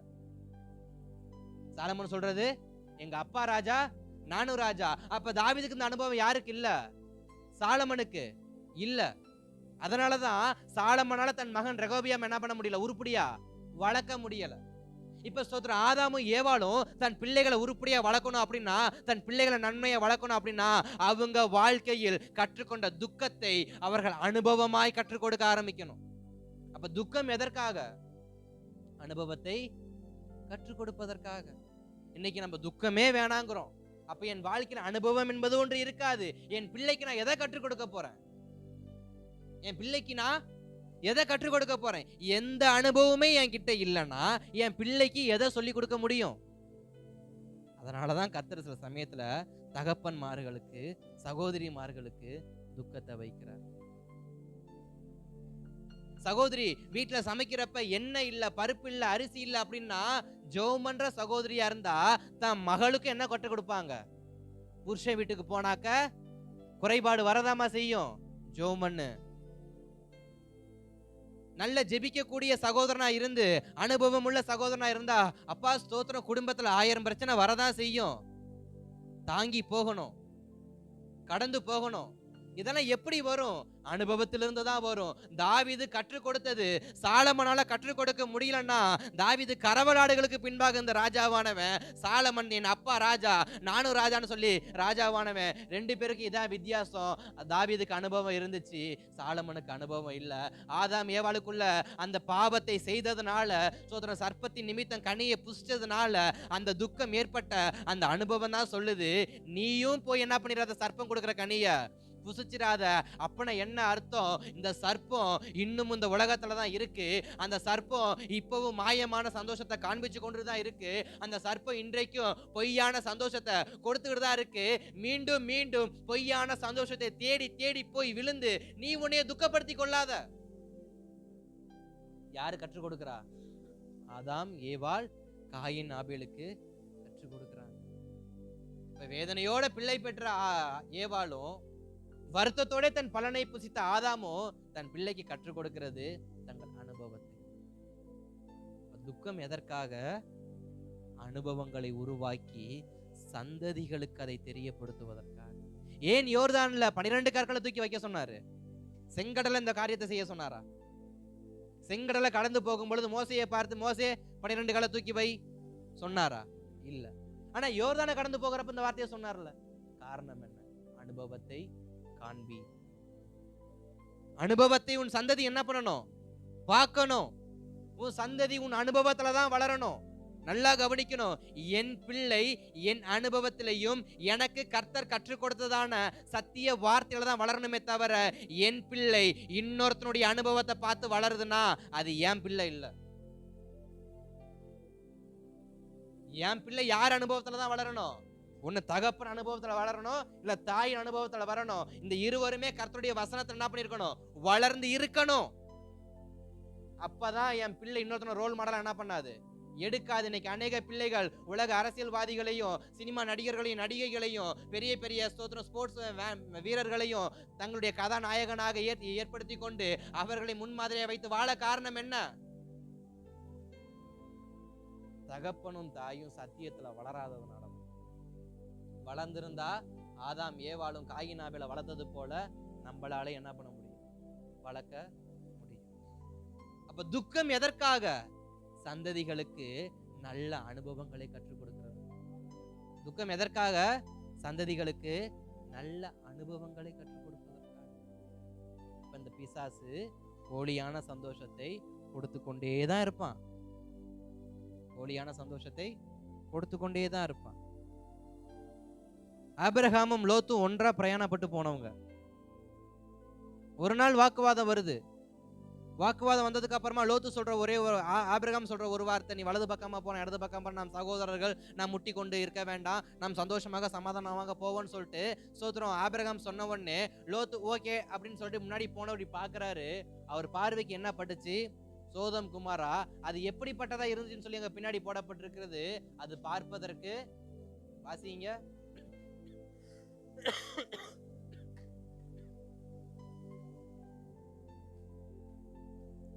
ஸ்தோத்திரம் 13ஆம் அதிகாரத்தின் 13வது வசனத்தை வாசிங்க. ஸ்தோத்திரம் 11 வாசிங்க. அப்பொழுது லோத்து யோர்தானுக்கு அருகான சமபூமி முழுவதையும் தெரிந்து கொண்டு கிழக்கே பிரயாணப்பட்டு போனான். இப்படி அவர்கள் ஒருவரை ஒருவர் விட்டு பிரிந்தார்கள். அதுக்கு மேல 10வது வசனம். அப்பொழுது லோத்து தன் கண்களை ஏறெடுத்து பார்த்து யோர்தான் நதிக்கு அருகான சமபூமி முழுவதும் நீர்வளம் பொருந்தினதாய் இருக்க கண்டான். கர்த்தர் சோதோமையும் கொமோராவையும் அழிக்கும் முன்னே சோவாருக்கு போகும் வழி மட்டும் அது கர்த்தருடைய தோட்டத்தை போலவும், யாருடைய தோட்டத்தை போலவும்? கர்த்தருடைய தோட்டத்தை போலவும் எகிப்து தேசத்தை போலவும் இருந்தது. ஸ்தோத்திரம். இப்ப சோதோம் குமோராவை பிசாசு எப்படி காண்பிக்கிறான்? ஏதேனை போல. கர்த்தருடைய தோட்டம்னா எது? ஏதேனை போல. இப்ப ஏதேனை போல ஒரு ஒரு ஒரு விஷயத்தினால உருவாக்க முடியும்னு இப்ப யாரு காமிச்சு கொடுக்கிறா? பிசாசு. என் வாழ்க்கையில நல்லா கவனிக்கணும். என் வாழ்க்கையில ஆசீர்வாதத்தை யாரால மட்டும்தான் கொடுக்க முடியும்? கர்த்தரால மட்டும்தான் கொடுக்க முடியும். என் வாழ்க்கையில சந்தோஷத்தை யாரால தான் கொடுக்க முடியும்? கர்த்தரால மட்டும்தான் கொடுக்க முடியும். என் வாழ்க்கையில என் சந்ததி விருத்தி அடைய யாரால தான் முடியும்? என்ன சொல்றேன்? கர்ப்பத்தின் கனி கர்த்தராலும். அப்ப சொல்றேன், அவரை அன்றி என் கர்ப்பம் ஒரு நாள் என்ன பண்ண போறதில்ல? திறக்கப்பட போறதில்ல. அப்ப கர்த்தர் தான் என் கர்ப்பத்தை திறக்கணும். அப்ப கர்த்தர் தான் என் குடும்பத்தை ஆசீர்வதிக்கணும். அப்ப கர்த்தர் தான் எனக்கு ஒரு பெரிய ஒரு வாசலை கொடுக்கணும்ன்றது எனக்கு புரியணும். ஆனா லோத்துக்கு என்ன புரியல? சோதோமை பார்த்தவனே அது கர்த்தருடைய தோட்டம். சோதோமை பார்த்தோன்னே எப்படி சொல்றான்? அது பார்க்க கர்த்தருடைய தோட்டத்தை போலவும் எகிப்தை போலவும். ஏன்னா எகிப்தை சுற்றி நைல் நதி ஓடும். நைல் நதி ஓடுவதனால எகிப்து எப்பொழுதுமே பசுமையா தான் இருக்கும். எகிப்து எப்பயுமே வளமிக்க பூமி. அது ஸ்தோத்திரம், விளைச்சலுக்கு நல்ல ஒரு பூமி, நல்ல அறுவடை உள்ள பூமி. அது போல இப்ப சோதம் குமாராவை யாருக்கு வச்சிருக்கிறா? சத்ரு வச்சிருக்கா. பார்ப்பதற்கு அது பளபளப்பா தான் இருக்கும். நம்ம மோசஸ் ராஜசேகர ஒரு பாட்டு ஒன்று பாடியிருப்பார். பப்பளக்கும் பளபளக்கும் பாட்டு தெரியுமா? தெரியாதா? எனக்கு அந்த வார்த்தை பப்பளக்கும் பளபளக்கும் பாட்டில் உள்ள கண்ணாடி, அதை திறந்து குடிச்சனாக்க அப்படின்னு ஒரு பாட்டு இருக்கு. எனக்கு அந்த பாட்டு முழுசா தெரியல. சரி இருக்கட்டும். அப்ப பார்ப்பதற்கு பளபளப்பா தான் இருக்கும். பப்பளக்கும் பளபளக்கும் பாட்டில் உள்ள சாராயன்னு எழுதியிருப்பாரு. நீங்க அப்புறமா வேணா வீட்டுல போயிட்டு யூடியூப்பை திறந்து பாட்டை போட்டு கேட்டு பாருங்க. அல்லேலூயா, ஸ்தோத்திரம், கர்த்தர் நல்லவர். அப்ப பார்ப்பதற்கு சோதம் எப்படி இருக்கு? கர்த்தருடைய தோட்டத்தை போல பளபளப்பா இருக்கு, பசுமையா இருக்கு, நல்லா இருக்கு. எகிப்தை போல நைல் நதி ஓடுவது போல இருக்கு. ஆனா பார்ப்பதற்கு பளபளப்பா இருக்கு என்பதற்காக, பார்ப்பதற்கு அது வளமிக்க தேசமா இருப்பதற்காக, பார்ப்பதற்கு அது நைல் நதி ஓடுவதா இருப்பதற்காக அது ஒரு நாளும் கர்த்தருடைய தோட்டமா மாற போறது அல்ல. ஆனா ஸ்தோத்திரம், லோத்து அதை பார்த்து அற்ப சந்தோஷம், அதாவது பொய்யான சந்தோஷம், பொய்யான சந்தோஷம் அவனுக்குள்ள ஒரு வந்துருச்சு. இந்த கிழவன் கூட போனா கடைசி வரைக்கும் இந்த கிழவன் என்ன காட்ட மாட்டான்? ஒரு சமபூமிய காட்ட மாட்டான். இந்த பாலைவனம் ஏறுறான், அந்த பாலைவனத்துல இறங்குறான். இவன் கூட போனா குடிக்க என்ன பண்ண மாட்டேங்குது? ஆடு மாடிக்கே தண்ணி கிடைக்க மாட்டேங்குது, எனக்கும் தண்ணி கிடைக்க மாட்டேங்குது அப்படின்னு அந்த பசுமையை பார்த்த உடனே இப்ப லோத் என்ன பண்றாரு? ஸ்ட்ரெயிட்டா போயிட்டாரு. ஆனா கடைசியில நடந்தது என்ன? அது பார்ப்பதற்கு கர்த்தருடைய தோட்டம், ஆனா அது உண்மையான கர்த்தருடைய தோட்டம் இல்லை. பார்க்கிறதுக்கு தான், ஆனா உள்ள இருக்கிறது அனைத்தும் வேசித்தனம், உள்ள இருக்கிறது அனைத்தும் விபச்சாரம், உள்ள இருக்கிறது அனைத்தும் பாவம், உள்ள இருக்க அனைத்தும் ஓரின சேர்க்க, உள்ள இருக்க அனைத்தும் ஸ்தோத்திரம் தகப்பன் மனைவி, ஸ்தோத்திரம் பிள்ளைகள், தகப்பன் தகாத உறவுகள் எல்லாமே எங்க தான் நிறைஞ்சிருக்கு? சோதம் குமாரால தான் நிறைஞ்சிருக்கு. ஆனா அது வெளி தோற்றத்தை சத்துரு எப்படி காமிச்சிட்டா நமக்கு? கர்த்தருடைய தோட்டத்தை போல. இன்னைக்கு எல்லா அற்பமான காரியமும் வெளியில பார்க்க எப்படித்தான் இருக்கு? நீட்டா அழகா வச்சிருக்கிறாங்க. ஆனா தொட்டு பார்த்தா தான் தெரியும் அது ஒரிஜினலா டூப்ளிகேட்டா. அப்ப இன்றைக்கும் சிலருடைய இருதயத்துக்குள்ள சத்ருவானவன் பொய்யான விஷயத்தை என்ன பண்ணிருக்கிறான், சந்தோஷமா கிரியேட் பண்ணிருக்கிறான். நம்ம அதை உண்மையான சந்தோஷம் நினைக்கிறோம். இல்ல, ஒரு நாள் அக்கினி விழும், தேவ கோபம் எழும்பும். அன்றைக்கு ஸ்தோத்திரம், சோதம் குமாரா இப்ப லாஸ் ஏஞ்சலஸ்ல ரோட்ல போன அந்த ஸ்தோத்திரம் இரும்பு, அந்த ஸ்தோத்திரம் அது என்ன எரிமலை துகளை போல, எரிமலை நதி போல என்ன பண்ணும், ஓடியது போல சோதமும் ஒரு நாள் என்னாச்சு, தரை மட்டமா உருகி ஓடிட்டு இருந்துச்சு. அப்ப தேவனால் கொடுக்கிற சந்தோஷம் தான் என் வாழ்க்கையில நிரந்தரமானது. தேவன் தான் சந்தோஷத்தை கொடுக்கணும், தேவன் தான் சந்ததியை கொடுக்கணும், தேவன் தான் எல்லாத்தையும் கொடுக்கணும். இதை புரிந்துக்காத ஆபிரகாம் 16ஆம் அதிகாரத்துல 2வது வசனத்துல பாக்குறப்ப சாராளுடைய வார்த்தைக்கு செவி கொடுத்தான்னு இருக்கும்.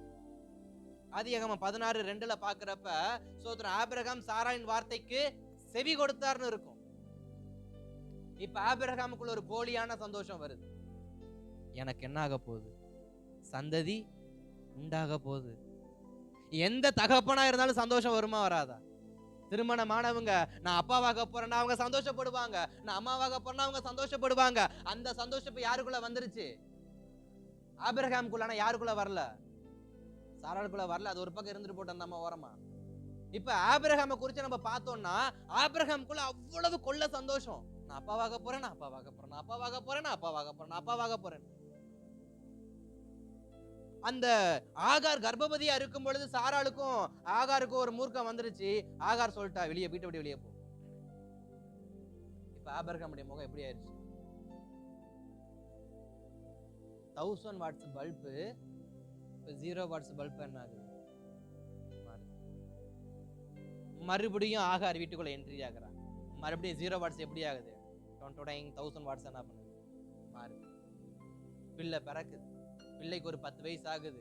ஆபிரகாமுடைய சந்தோஷம்னா சந்தோஷம் கொஞ்சம் நெஞ்ச சந்தோஷம் இல்ல, அவ்வளவு சந்தோஷம். எனக்கு பிள்ளை பிறந்திருக்கு, எனக்கு பிள்ளை பிறந்திருக்கு, எனக்கு பிள்ளை பிறந்திருக்கு, எனக்கு இஸ்மவேல் பிறந்திருக்கிறான், நான் இஸ்மவேலுக்கு அதை கற்றுக் கொடுப்பேன், நான் இஸ்மவேலுக்கு இதை கற்றுக் கொடுப்பேன், நான் இஸ்மவேலுக்கு இதை வாங்கி கொடுப்பேன், நான் இஸ்மவேலுக்கு இப்படிப்பட்ட வஸ்திரம் வாங்கி கொடுப்பேன், எல்லாமே சொல்றேன் யாரு, ஆபிரகாம்.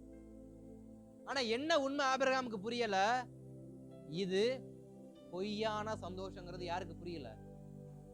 எனது இஸ்மவேலை கர்த்தர் கொடுக்கல, ஆகார கர்த்தர் கொடுக்கல, ஆகாருக்கும் ஆபிரகாமுக்கும் குழந்தை பிறகுன்னு கர்த்தர் வாக்குத்தத்தம் பண்ணல. ஆபிரகாமுக்கு ஆகார் நிமித்தம் தான் சந்ததி விருத்தி அடையான கர்த்தர் வாக்குத்தத்தம் பண்ணல. ஆபிரகாம் எலியாசரை பார்த்து கேட்ட பொழுதே இது உனக்கு கிடையாது, நான் கொடுக்கிறேன், சாராள் நிமித்தமே உன்னுடைய கர்ப்பம் என்ன பண்ணும், உன்னுடைய சந்ததி என்ன பண்ணும், பெருக பண்ணு வாக்குத்தத்தம் பண்ணாரு. ஆனா ஆபிரகாமுக்கு இது எல்லாமே மாயையா போயிருச்சு. காரணம் யாரு, சத்ரு. காரணம் யாரு, சத்ரு. சத்ரு பண்ண ஒரே ஒரு விஷயம், பொய்யான சந்தோஷத்தை உள்ள கொடுத்தான். ஆபிரகாம போல விசுவாச தகப்பனே பேக் அடிச்சான். நான் ஏமாத்தோம். அல்லேலூயா. யாராவது விசுவாச வீரர்கள் இருக்கிறோமா, ஜப வீரர்கள் ஜப வீராங்கனைகள் இருக்கிறோமா? விசுவாச தகப்பனே தூக்கி அடிச்சுட்டான், பொய்யான சந்தோஷத்தை கொடுத்து சத்ரு. நான் ஏமாத்தோம். அதனாலதான் கர்த்தர் மறுபடியும் சொல்றாரு, உன் துக்கம் சந்தோஷமா மாறணும்னா நீ என் சமூகத்துக்கு வா. நீ பொய்யான சந்தோஷத்தை பார்த்து ஆபிரகாம போல போயிராத, அது பொய். ஆபிரகாமுக்கு அப்பயும் புரியல. சோதரன் ஒரு நாள் ஈசாக்குக்கும் இஸ்மவேலுக்கும் முன்பாக பார்க்கிறப்ப ஒரு மூர்க்கமான காரியம் வரத சோதரம் சாராள் பார்த்துட்டாங்க. சாராள் சொன்ன ஒரே வார்த்தை, 2 பேரும் வீட்டை விட்டு மறுபடியும் வெளியே போங்க. அப்ப ஆபிரகாமோட மூஞ்ச பார்க்கணுமே, 0 வாட்ஸ் பல்பே தோத்து போற அளவுக்கு மூஞ்சி டொய்யின் ஆயிருச்சு. உட்கார்ந்து இருக்கிறாரு எங்க ஜபத்துல. எதுக்காக? சாராள் மனசை மாத்துங்க ஆண்டவரே, சாராள் மனசை மாத்துங்க ஆண்டவரே, எனக்கு ஒரு பிள்ளை பிறந்திருக்கு, இத்தனை வருஷம் கழிச்சு நான் அப்பாங்கிற ஒரு என்னைய கூப்பிடுறதுக்கு ஒரு பிள்ளை பிறக்குது, இவ பாருங்க பிசாசு மாதிரி உள்ள வந்து தங்கு தங்குன்னு ஆடிட்டு இருக்கா, யார மாத்துங்கன்னு ஜெபம் பண்ணிட்டு இருக்காரு. இப்ப ஆண்டவர் கொடுத்த பதில் என்ன? சாராள் பேச்ச கேளு. இவரு ஜெபம் பண்றதே சாராள் புத்தியை மாத்துறதுக்கு தான். ஆனா பதிலே எப்படி வருது? போய் சாராள் சொல்றதை கேளு. ஆபிரகாமுக்கு ஒன்னும் சொல்ல முடியல. மனசை இரும்பாக்கிக்கிட்டு நேரா போயிட்டு ஒரு துருத்தி சோத்ரா தண்ணியை கொடுத்துட்டு ஒரு 2 துண்டு அப்பத்தை கொடுத்துட்டு போயிருங்கன்ட்டார். அதற்கு அடுத்த அதிகாரத்துல பாக்குறோம், கர்த்தர் வாக்கு தத்தம் பண்ணினபடியே சாராளை கர்ப்பவதி ஆக்கினார். சாராளை கர்த்தர் கர்ப்பவதி ஆக்கினார். சாராள் கர்ப்பவதியானால் ஈசாக்கை பெற்றெடுத்தார். ஈசாக்கின் நிமித்தம் சோத்திரம் யாக்கோபை பெற்றெடுத்தான். யாக்கோபின் நிமித்தம் தாவீது வந்தாரு. தாவீது நிமித்தம் கர்த்தராம் இயேசு கிறிஸ்து என்ன பண்ணாரு? இதுதான் தேவ திட்டம். இதுதான் உண்மையான சந்தோஷம். ஆபிரகாம் பின் நாட்கள்ல ஒருவேளை நான் இப்படி யோசிக்கிறேன், நம்ம பரலோகத்துல போகிறப்ப ஒருவேளை ஆபிரகாம கண்டுபிடிக்க முடிஞ்சா, ஆபிரகாம போய் ஆபிரகாம் உங்களுக்கு ஈசாக்கு நிமித்தம் சந்தோஷம் பெருகுச்சா, இஸ்மவேல் நிமித்தம் சந்தோஷம் பெருகுச்சான்னு கேட்டோம்னா அவர் சொல்லுவாரு, இஸ்மவேல் நிமித்தம் வந்த சந்தோஷம் தற்காலிகம் தான். இஸ்மவேல் நிமித்தம் வந்த பெயர் புகழ் எனக்கு தற்காலிகம் தான். இஸ்மவேல் நிமித்தம் எனக்கு உண்டான சாட்சிகள் கொஞ்சம் தான். ஆனா ஈசாக்கின் நிமித்தம் நான் எதிர்பாராத ஒரு காரியம், இயேசு கிறிஸ்து எனக்கு பிள்ளையா என்ன பண்ணாரு? மாறினார். ஆபிரகாம் நிச்சயமா சொல்லுவாரு, யார் ஒருவர் பொய்யான சந்தோஷத்தை வெறுத்து துக்கத்தின் வாழ்க்கையை ஏற்றுக்கொண்டு இயேசு கிறிஸ்துவுக்கு நேராக மெய்யான வாழ்க்கையை வாழ நினைக்கிறாங்களோ அவங்களால மட்டும்தான் அதை ருசிக்க முடியும். வேற யாராலையும் ருசிக்க முடியாது. அப்ப என் துக்கம் சந்தோஷமா மாறணும்னா என் துக்கத்தின் வாழ்க்கைய நான் அனுபவமா மாத்தணும். நான் மட்டும் இல்ல, அதுக்கப்புறம் ஆதாமும் ஏவாளும் சர்ப்பத்தின் பேச்சை கேட்டாங்கன்னு எதுவும் போட்டிருக்கா? வேற எங்கேயாவது மறுபடியும் சர்ப்பம் ஸ்தோத்திரம் பூமிக்குள்ள இருந்து வெளியே வந்துச்சு, அது கனியை கொடுத்துச்சுன்னு? இல்ல, ஒரு முறை தான் தப்பு செய்யணும், 2வது முறை தவறக்கூடாது. அதுக்கு பேர் தான் துக்கம். துக்கம் கொடுக்கிற 3வது பாடம் என்ன? நான் மீண்டும் விழுந்து விடக்கூடாது. ஏன் கர்த்தர் துக்கத்தை கொடுத்தாருன்னா நான் மீண்டும் விழுந்து விடக்கூடாது. நீதிமான் 7 தரம் விழுந்தாலும் எழுந்திருப்பான். அப்படிதானே? நீ எந்த இடத்துல விழுந்தியோ அங்கேயே எழுந்திருப்பான். கர்த்தர் 1000 தலைமுறைக்கும் இரக்கம் செய்கிறவர். அப்படித்தானே? ஆமா தானே? அப்புறம் எகிப்து அழிச்சாரு, அப்புறம் நினிவேவை கவிழ்த்து போட்டாரு, அப்புறம் தன் சொந்த ஜனத்தையே வாய்க்குள்ள காடை இறங்கும் போது மூச்சு திணற வச்சு சாகடிச்சார். ஏன்? தலைமுறைக்கு இரக்கம் பாராட்டுறவர் எத்தனை தலைமுறைக்கு? 1000 தலைமுறைக்கு இரக்கம் பாராட்டுறவரு தான் சொந்த ஜனத்தை காடைய கடிச்சு முழுங்கும் பொழுது இங்க என்ன சிக்கிக்குச்சு? எலும்பு சிக்கி மூச்சு போயிருச்சு. காரணம் என்ன? இப்படிப்பட்ட துக்கமான காரியத்தை கொடுக்க காரணம் என்ன? அப்பன் செஞ்சதை புள்ள என்ன பண்ணக்கூடாது? செய்யக்கூடாது. உங்க அப்பா ஸ்தோத்திரம் மோசே இப்படி சொல்லி கொடுத்திருப்பார் நான் நினைக்கிறேன். மோசே யோசுவாவும் சில சந்ததிகளை பார்த்து, உங்கள் தகப்பன்கள் உங்கள் முற்பிதாக்கள் கர்த்தருக்கு கோபம் மூட்டியது போல, உங்கள் முற்பிதாக்கள் ஊழியக்காரனுக்கு விரோதமா பேசியது போல தயவு செஞ்சு நீ என்ன பண்ணாத, செய்யாத. இன்னைக்கு அநேக பிள்ளைகளுக்கு சிலர் கற்றுக் கொடுக்கிற வார்த்தையே இதுதான். உங்க அப்பா பண்ண தப்ப நீ பண்ணிராத, உங்க அம்மா பண்ண தப்ப நீ பண்ணிராத. உங்க அப்பா தான் ஊழியக்காரருக்கு விரோதமா பேசினாரு, உங்க அம்மா தான் ஊழியக்காரங்களுக்கு விரோதமா பேசினாங்க, உங்க குடும்பமே கர்த்தருக்கு விரோதமான வாழ்க்கையை தான் வாழ்ந்துச்சு, நீ அந்த வாழ்க்கை என்ன பண்ணிராத, வாழ்ந்துராத, தப்புச்சுக்கோன்னு சொல்ல காரணம் என்ன? அவர் 1000 தலைமுறைக்கு இரக்கம் பாராட்டுறவர் தான். எப்ப மனம் திரும்பினா, மனம் மாறலனா தொண்டைக்குள்ள வச்சு என்ன பண்ணிடுவாரு? அது எப்படி? சுவையான இறைச்சியை கொடுத்தே சாகடிப்பார். எல்லாரும் விஷத்தை கொடுத்தா சாகடிப்பாங்க. என் தேவன் ஸ்வீட்டை கொடுத்து என்ன பண்ணுவார்? க்ளோஸ் பண்ணிடுவார். ஒருத்தரை சாகடிக்கணும்னா விஷத்தை தான் கொடுக்கணும். என் தேவன் விஷம் கொடுக்க மாட்டாரு, மண்ணாவையும் அப்பத்தையும் கொடுப்பாரு. ஆணு வாயை பொழுது கபால்னு முழுங்குறப்ப படாருன்னு என்ன பண்ணிடலாம், போயிடலாம். ஸ்தோத்திரம். சில துக்கங்கள் எதற்கு அப்படின்னா மீண்டும் தவறு செய்யக்கூடாது.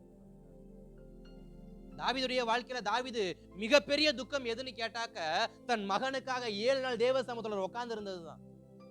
பச்சைபால் நிமித்தம், தவறு நிமித்தம் ஒரு குழந்தை பிறந்துருச்சு. அந்த குழந்தைய கர்த்தர் மரணத்துக்கு என்ன பண்ணிட்டாரு? கொண்டு போயிட்டாரு. ஒரு பச்சளம் குழந்தையை மரணத்துக்கு காரணம் யாரா மாறிட்டா? தாவீது. தாவீதுக்குள்ள பயம், பதட்டம், படபடப்பு எல்லாம் வந்துருச்சு. நேரா தேவ சமூகத்துக்கு போறாரு. தேவ சமூகத்துல போய் உட்கார்ந்து அழுது ஜெபம் பண்ண ஆரம்பிக்கிறார்.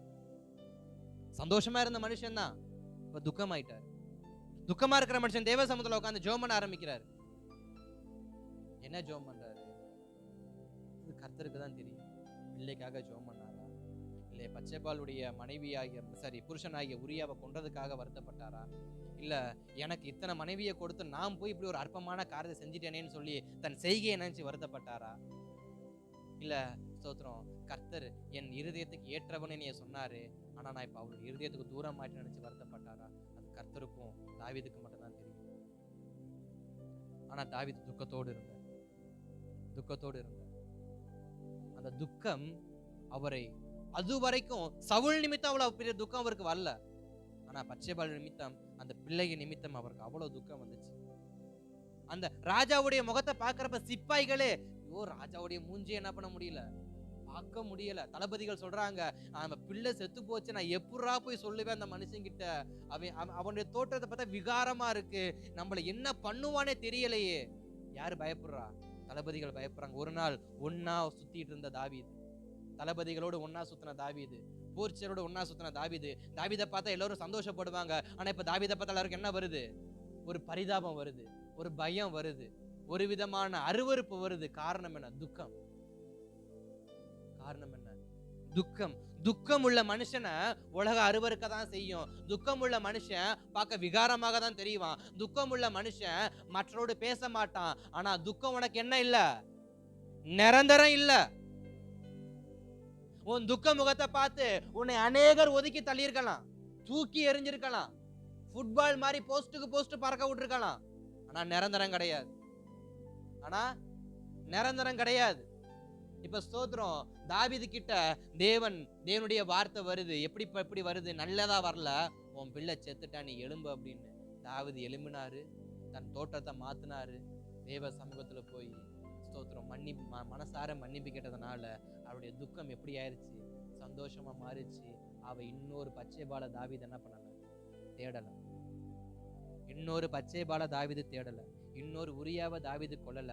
அப்ப ஸ்தோத்திரம், துக்கம் எதற்காக? என் தவறை நான் சரிப்படுத்தி கொண்டு இனி அந்த தவறை நான் செய்ய கூடாது என்பதற்காகத்தான். அல்லேலூயா. சிலருக்கு பட்ட இடத்துலயே தான் போடும். என்ன பாவமா கழுத அதே பாவத்தை தான் 10 வருஷமா செஞ்சுக்கிட்டே இருக்கிறது.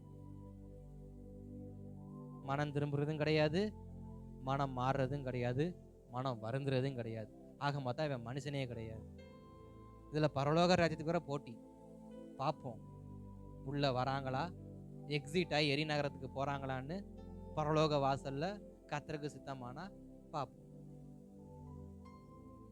அப்ப தாவீதுக்கு கர்த்தர் துக்கத்தை அனுமதிக்க காரணம் என்ன? மீண்டும் பச்சைபாலை போல இன்னொருத்தி குளிக்கிறத என்ன பண்ண கூடாது, போய் எட்டி பார்க்க கூடாதுன்னு தான் துக்கத்தை கொடுத்தாரு. தாவீதுக்கு புத்தி வந்துருச்சு. அதுக்கப்புறம் எந்த சுவத்திலையும் அவர் ஏறினதா வேதம் சொல்லல. சுவத்துல ஏறினாதான்டா பிரச்சனை வருது, தரையில என்ன பண்ணிக்கிறேன், இருந்துக்கிறேன், கீழே இருந்துட்டாரு. ஒருவனுக்கு உயர்வு வருதுன்னா ரொம்ப உஜாரா இருக்கணும். எப்ப கீழே போடுவார்னு தெரியாது. மொட்டை மாடிக்கு மேல போனால அதான் அடிச்சு கீழே அனுப்புனார். கீழே தானே இருக்க சொன்ன, உன்னையவே மாடிக்கு போச்சோன்னா யுத்தத்துக்கு போக வேண்டியவனி மொட்டை மாடியில உனக்கு என்ன வேலை? சிலருக்கு கர்த்தர் உயர்வை கொடுத்துட்டா அநேகர் மொட்டை மாடியில தான் என்ன பண்ணுவாங்க, உலாவிட்டு இருப்பாங்க. எதுக்குன்னு தான் தெரியாது, கர்த்தருக்கு தெரியும். அதனால தேவ சமூகத்துல எனக்கு கர்த்தர் துக்கத்தை கொடுத்தது காரணம் எதுக்கு? நான் அந்த தவறுல இருந்து வெளியே வரதுக்காக. சிலருடைய வாழ்க்கையில சில துக்கம் தொடர்ந்துகிட்டே இருக்கா, நீங்க கொஞ்சம் யோசிங்க, என்னைக்கு இந்த துக்கம் ஆரம்பிச்சிச்சு அப்படின்னு உங்களுக்கு ஆன்சர் கிடைச்சோம். இப்ப தாவீதுக்கு துக்கம் வர காரணம், அந்த கடந்த 1 வருட காலங்களா கர்த்தருடைய வார்த்தை தாவீதுக்கு வரல.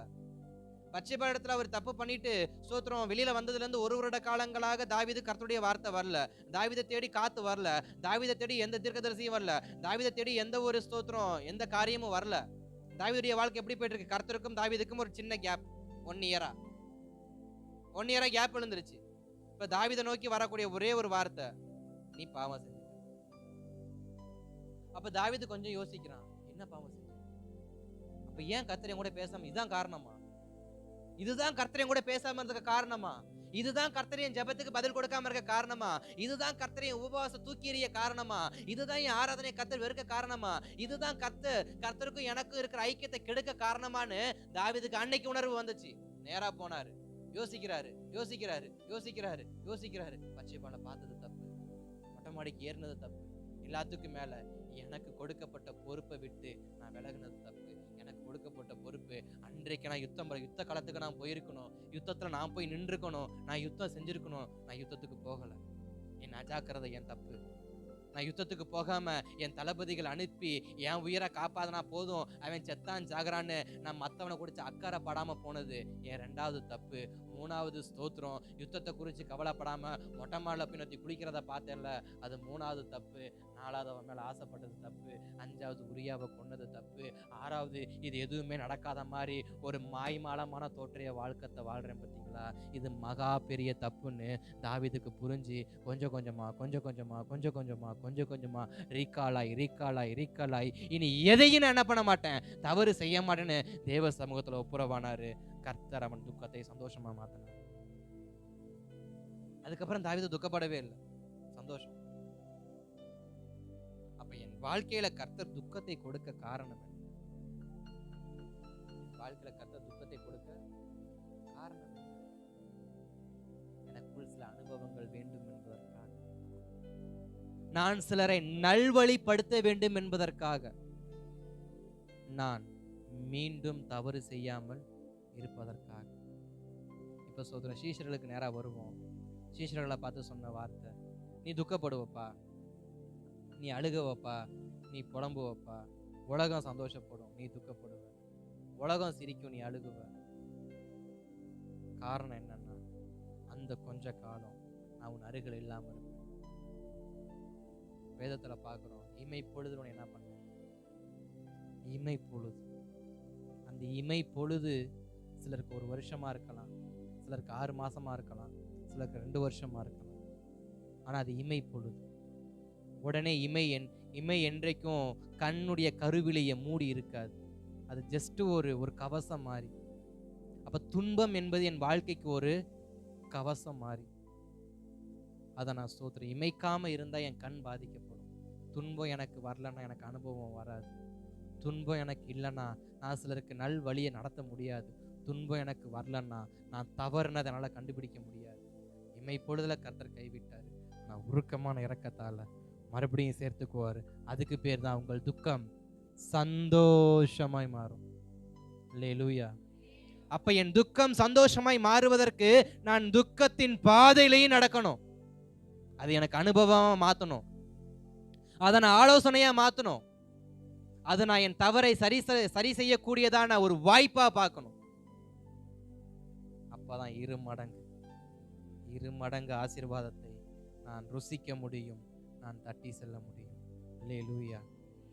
முடிந்தவர்கள் முழங்கால் படிக்கிட்டு கொஞ்ச நேரம் தேவ சமூகத்தில், ஆவியானவரே என் துக்கம் சந்தோஷமாய் மாறட்டும், என் துக்கம் சந்தோஷமாய் மாறட்டும்பா, என் துக்கம் சந்தோஷமாய் மாறட்டும்பா, எங்கள் துக்கங்கள் யாவும் சந்தோஷமாய் மாறட்டும், சஞ்சலமும் தவிப்பும் ஓடி போக, ஆண்டவரே வருத்தங்கள் விலக.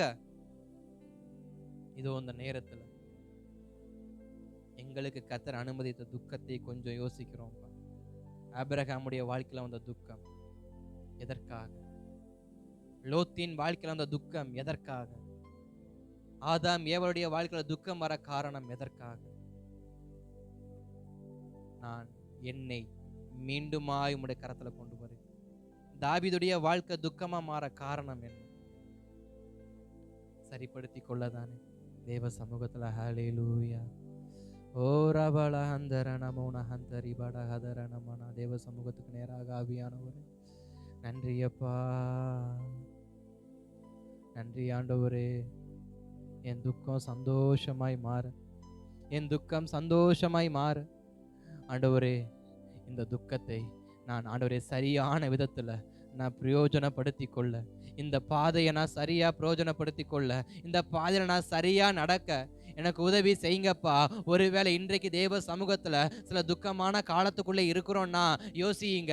இன்றைக்கு அந்த துக்கத்துக்கான சந்தோஷத்தை பெற்றுக்கொண்டு போகணும். நீங்க தேவ சமூகத்துக்கு வந்திருக்கிறபடியினால், தாவீதை போல தேவ சமூகத்துக்கு வந்திருக்கிறபடியினால் உங்களுக்கு ஒரு வார்த்தை வரணும். இனி உங்க முகம் துக்கமா மாறக்கூடாது, இனி உங்க வாழ்க்கை துக்கமா இருக்கக்கூடாது. அப்படின்னா தேவ சமூகத்துல ஜெபியுங்க, ஜெபியுங்க. எனக்குள்ள இருக்கிற துக்கம் மாறணும்பா, எனக்குள்ள இருக்கிற துக்கம் மாறணும்பா. இந்த மாய்மால தோற்றத்தை விட்டு நான் வெளியே வரணும்பா. சத்துரு எனக்குள்ள வச்ச பொய்யான சந்தோஷத்தை விட்டு நான் வெளியே வரணும்பா.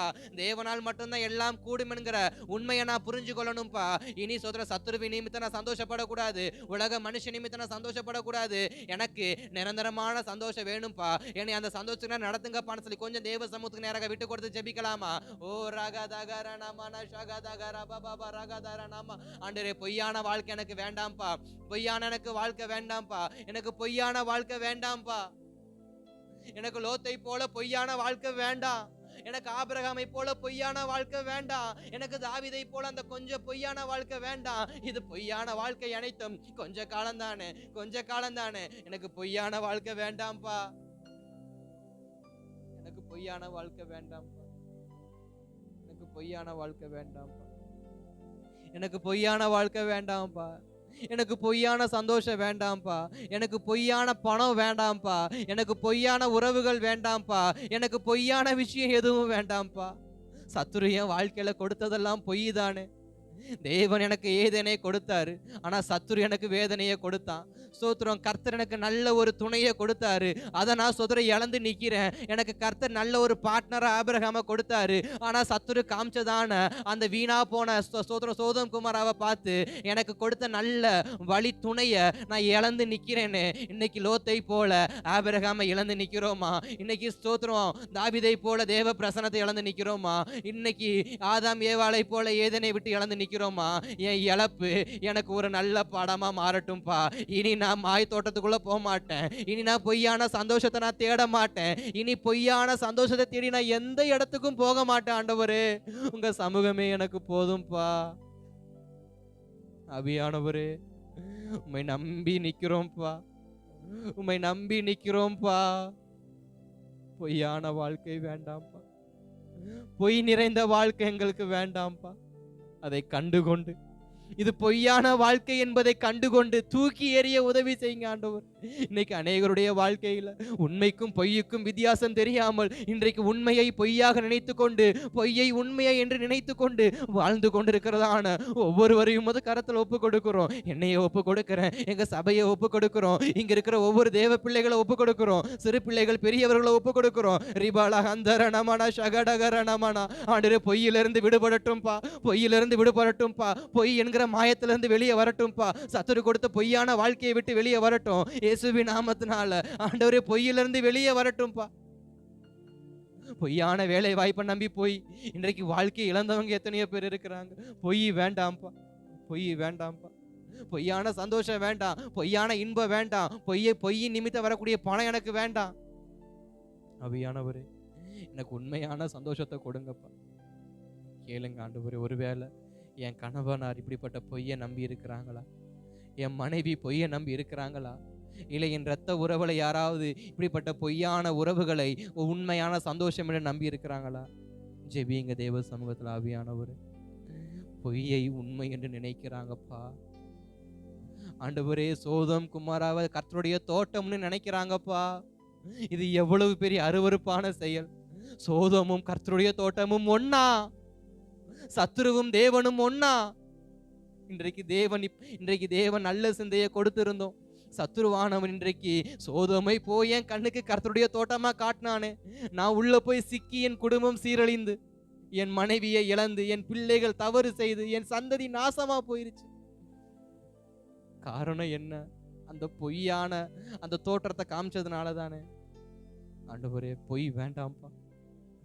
ஜெபிங்க, ஜெபிங்க. பொய் வேண்டாம் ஆண்டவரே.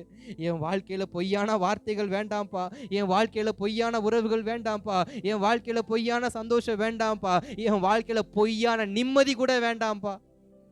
பொய்யான ஜெபம் வேண்டாம், பொய்யான உபவாசம் வேண்டாம், பொய்யான வேத வாசிப்பு வேண்டாம், பொய்யான தீர்க்க தரிசனம் வேண்டாம். எனக்கு உண்மை மட்டும் போதும்பா. ஓ ரபதகரணமன ஷகதகரணமன. பொய்யான தீர்க்க தரிசனம் வேண்டாம்ப்பா, பொய்யான வாக்குத்தத்தம் வேண்டாம்ப்பா, பொய்யான வாக்குறுதி வேண்டாம்ப்பா. எனக்கு கர்த்தர் சொன்ன ஒற்றை வாக்குத்தத்தமா இருந்தாலும் எனக்கு அதுவே போதும்பா. எனக்கு ஒரே ஒரு வாக்குத்தத்தமா இருந்தாலும் அது கர்த்தருடையதா இருந்தா போதும். 1000 பொய்யான வாக்குத்தத்தம் எனக்கு வேண்டாம். உண்மை நிறைந்த ஒற்றை சொல் என்கிற ஒரு வார்த்தை எனக்கு போதும்பா. நான் பொய்யை நம்ப மாட்டேன். தேவ சமூகத்துல ஜெபியுங்க. எனக்கு சொன்ன ஒரு வார்த்தை போதும். இன்றைக்கு யாரோ சிலர் அநேக 1000 வாக்குத்தத்தத்தை கையில எடுத்துக்கிட்டு எனக்கு நிறைவேறணும் வந்து நிக்கிறீங்க. இல்லம்மா, 1000 நிறைவேறாது. கர்த்தர் சொன்ன அந்த ஒற்றை வார்த்தை மட்டும்தான் நிறைவேறும். தேவ சமூகத்துல ஜெபியுங்க. பொய்யான 1000 வார்த்தை வேணாம்ப்பா. பொய்யான தீர்க்கதரிசி நிமித்தம் சொல்லப்படாத தரிசனம் வேண்டாம், சொப்பனங்கள் வேண்டாம், வெளிப்பாடு வேண்டாம். எனக்கு கர்த்தர் கொடுத்த அந்த ஆதியில கொடுத்த அந்த ஒத்த வார்த்தை போதும். அந்த ஒத்த வார்த்தை போதும். அந்த ஒத்த வார்த்தைக்கு என் மொத்த வாழ்க்கையை நான் கொடுக்கிறேன் ஆண்டவரே. தேவன் சொன்ன ஒரு வார்த்தைக்கு என் முழு வாழ்க்கையை நான் ஒப்பு கொடுக்குறேன்ப்பா. யார் இன்னைக்கு ஜெபிக்கிறீங்க? தேவ சமூகத்தில் ஆண்டவரே, ஒரு வார்த்தைக்கு என் முழு வாழ்க்கையை ஒப்பு கொடுக்குறேன்ப்பா. அந்த சந்தோஷத்துக்கு என் முழு வாழ்க்கையை ஒப்பு கொடுக்குறேன்ப்பா. பரலோகம் என்கிற சந்தோஷத்தை ருசிக்கணும் அப்படின்னா இந்த ஒரு வாழ்க்கையை நான் ஒப்பு கொடுக்கணும். புரியுதா? நான் பரலோகத்தை அனுபவிக்கணும்னா இந்த ஒரு வாழ்க்கையை நான் ஒப்பு கொடுக்கணும். ஜெபிங்க தேவ சமூகத்தில் ஆண்டவரே, எனக்கு பொய் வேண்டாம்ப்பா, எனக்கு பொய்யான சந்தோஷம் வேண்டாம். ஓ ரபாதாகாரா நாமானா ஷாகாதாகாரா